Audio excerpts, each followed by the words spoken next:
Bismillahirrahmanirrahim. Assalamualaikum warahmatullahi ta'ala wabarakatuh.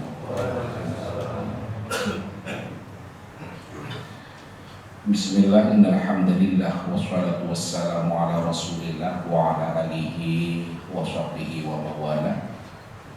La hawla wa la quwata illa billah.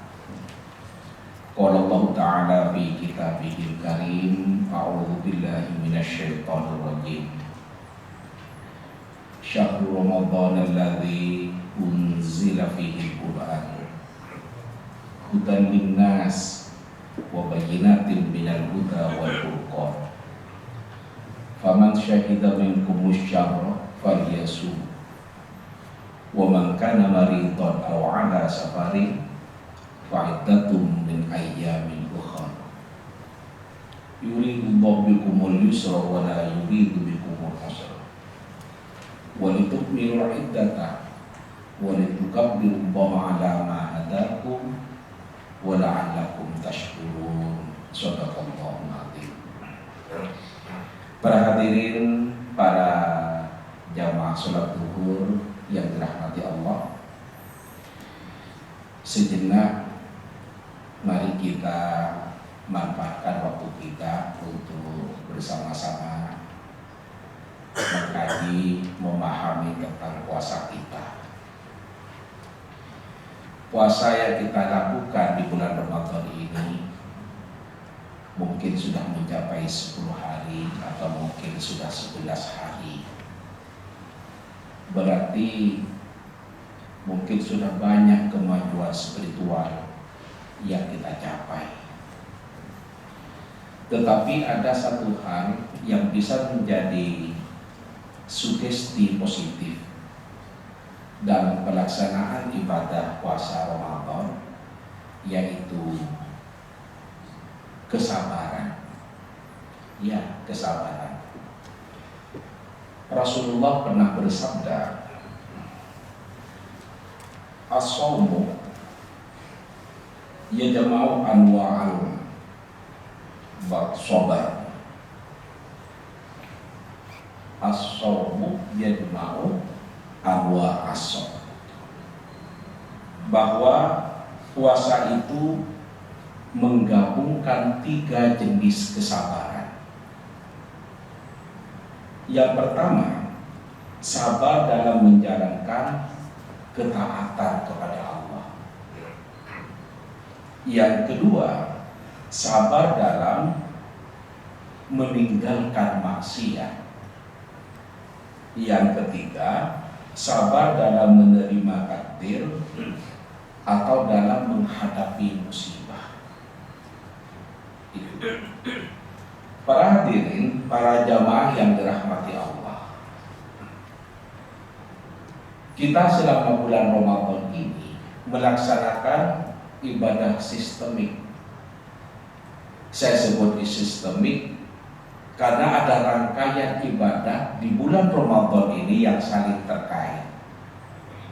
Ada puasa, ada tarawih, ada zakat fitrah, ada tadarus, ada sedekah, dan lain sebagainya. Melaksanakan ibadah-ibadah yang saya sebutkan tadi itu adalah sebuah wujud ketaatan kita kepada Allah Subhanahu wa ta'ala. Di dalam melaksanakan ketaatan ini tentu tidak selamanya lancar. Pasti ada cobaannya, ada ujiannya. Nah, dalam konteks seperti inilah kita dibutuhkan untuk kesabaran. Dibutuhkan kesabaran. Allah berfirman dalam Al-Quran, wasta'inu bis-sabri was-shalah. Jadikanlah sabar dan sholat itu sebagai penolong bagi. Artinya apa? Bersabar itu adalah memiliki sebuah potensi yang bisa menjadi energi untuk kita selalu bersikap positif. Dan bersabar itu adalah menjadi salah satu kunci keberhasilan. Kita diminta oleh Allah untuk menjadikan sabar dan sholat sebagai penolongnya. Sholat itu sendiri katanya Allah adalah berat. Wa innaha lakabiratun. Sholat itu berat. Nah, karena berat maka tentu dibutuhkan kesabaran. Sholat yang berat, innaha lakabiratun illa 'alal khashiin, kecuali bagi orang-orang yang khusyuk. Siapa yang khusyuk itu? Alladzina yadhunnuna annahum mulaqu rabbihim wa annahum ilaihi raji'un. Adalah orang-orang yang yakin bahwa ia akan ketemu dengan Allah nanti dan kepada Allah akan kembali. Kalau kita yakin bahwa kita satu saat akan kembali menghadap kehadirannya, kembali kepada Allah, maka kalau kita tidak sholat, apa bekal yang akan dibawa untuk menghadapnya? Kita melaksanakan sholat tentu membutuhkan kesabaran. Kadang berperang dengan rasa malas, kadang berimam atau bermakmum kepada orang yang sholatnya kurang jelas, baik yang terlalu lama atau yang terlalu cepat, yang kadang membuat perasaan hati kurang senang sehingga beribadah tidak enjoy. Ini kan membutuhkan kesabaran. Bersabar ini adalah bisa menjadi kunci untuk menghargai, untuk menjadi orang yang biasanya bisa menghargai sebuah proses. Jadi perbuatan ketaatan kepada Allah itu juga membutuhkan sikap yang sabar. Dan sabar ini adalah sebuah pendidikan untuk kita menjadi sukses dalam menata kehidupan. Yang kedua adalah sabar dalam meninggalkan maksiat. Betapa banyak orang yang tidak memiliki kesabaran dalam menghadapi syahwat yang ia miliki. Ingat, manusia itu tidak hanya dikaruniai akal. Manusia tidak hanya dikaruniai naluri, tapi manusia juga dikaruniai syahwat. Dengan syahwatnya ini, ketika manusia tidak mampu memilih syahwatnya akibat kekurang sabarannya, maka banyak orang yang jatuh kepada perbuatan maksiat seperti perbuatan zina, naudzubillah. Tidak peduli apakah itu perbuatan yang diridhoi oleh Allah atau tidak.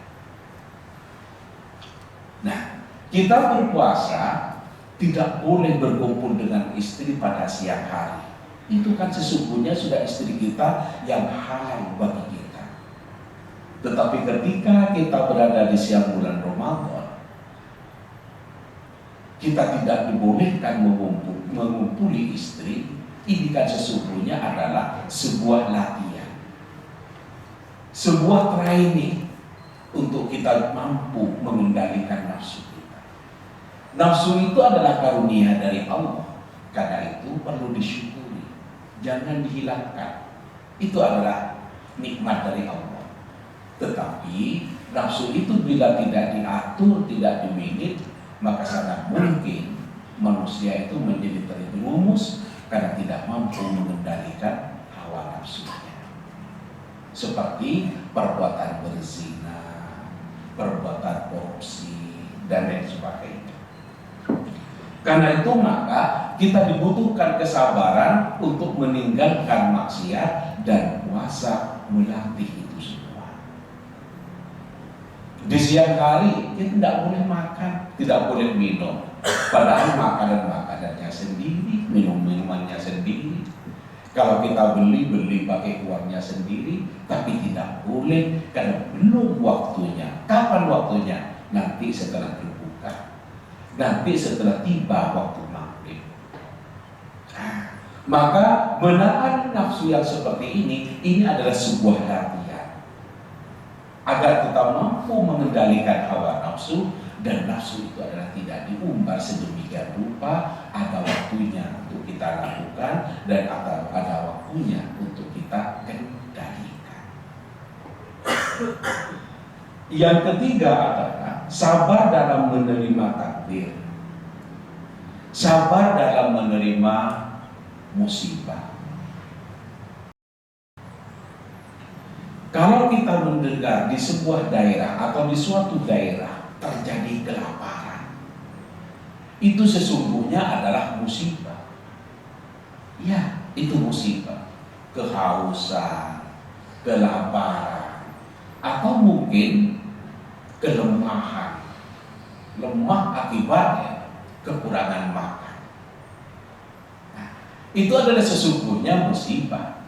Nah, di dalam puasa ini kita mengalami itu, kita merasakan itu, tetapi kita tetap berkomitmen untuk kita tidak makan, untuk tidak minum, walaupun lapar melilit perut, haus mencekik kerongkongan, karena kita sadar bahwa kita sedang berpuasa dan ada waktunya nanti, ada saatnya nanti untuk kita menikmati semua yang kita inginkan itu. Nah, dengan demikian maka kalau kelaparan itu dianggap sebagai sebuah musibah, maka ini sesungguhnya sebuah latihan. Latihan untuk kita ridho terhadap musibah yang terjadi pada kita. Bahkan kita lihat dari perspektif positif bahwa setiap yang terjadi pasti ada hikmah, ada rahasia Tuhan di balik itu. Karena ada rahasia Tuhan, maka kita bersabar dengan menerimanya. Saya yakin semuanya ini ada hikmahnya. Itu. Nah, karena itu maka kita dalam membentuk kesabaran kita bisa dilatih dengan berpuasa di bulan Ramadan ini.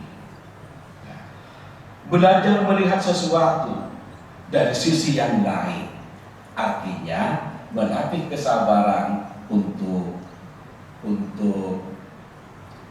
kita tetap bisa bersabar, yakni dengan cara belajar melihat sesuatu, melihat dari sisi yang lain.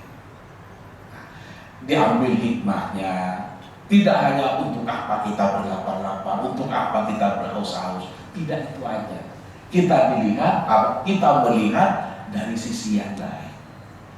Kalau ini dipraktekkan dalam kehidupan sehari-hari, misalnya kita berlalu lintas di jalan, kemudian ada orang yang nyerobot-nyerobot, padahal giliran kita untuk masuk, mereka nah, satu sisi kita melihat ini orang tidak tahu etika, yang lain antri ini kok nyerobot. Tapi kalau kita sudah terbiasa bersabar dengan cara melihat sesuatu dari perspektif yang lain, artinya kita mikir, paling orang ini sedang keluarganya ada di rumah sakit. Paling orang ini sedang kebelet mau ke belakang. Orang ini mungkin sedang ditelepon ibunya sedang sakit, sehingga mendorong dirinya untuk bersegera. Yang dia pikirkan hanya cepat sampai tidak memperhatikan ini giliran siapa. Maka belajar untuk melihat sesuatu dari yang perspektif yang lain, ini sesungguhnya adalah merupakan cara melatih kita untuk menjadi sabar. Di dalam Ramadan kan seperti itu. Kenapa kita tidak boleh makan? Kenapa kita tidak boleh kumpul keluarga? Ketika kita siang hari, dalam arti kita bersetubuh dan sebagainya, misalnya, maka ini sesungguhnya kita memunculkan pikir ini di sini ada rahasia Tuhan. Nah, saya sebagai umat beragama, maka hanya diperintahkan untuk sami'na wa ata'na. Pasti ada rahasia Tuhan sehingga kami dengar dan kami taat kepada. Nah, hadirin, Jamaah sholat zuhur yang dirahmati Allah. Dengan demikian maka sesungguhnya puasa melatih kita untuk menjadi orang-orang yang sabirin, menjadi orang yang sabar, dan melatih kita untuk mampu menahan emosi, menahan marah. Itulah yang sering dikatakan bahwa puasa dalam bahasa Arab sering disebut dengan kata as-shaum, atau ada pula disebut dengan kata as-shiyam. Kedua-duanya adalah bermakna al-imsak, yakni menahan. Menahan dari sikap marah, dan menahan dari sikap marah itu sesungguhnya adalah melatih untuk bersabar. Ibu bapak sekalian saya hormati, itu yang bisa saya sampaikan, dengan harapan semoga ada barokah dan manfaatnya.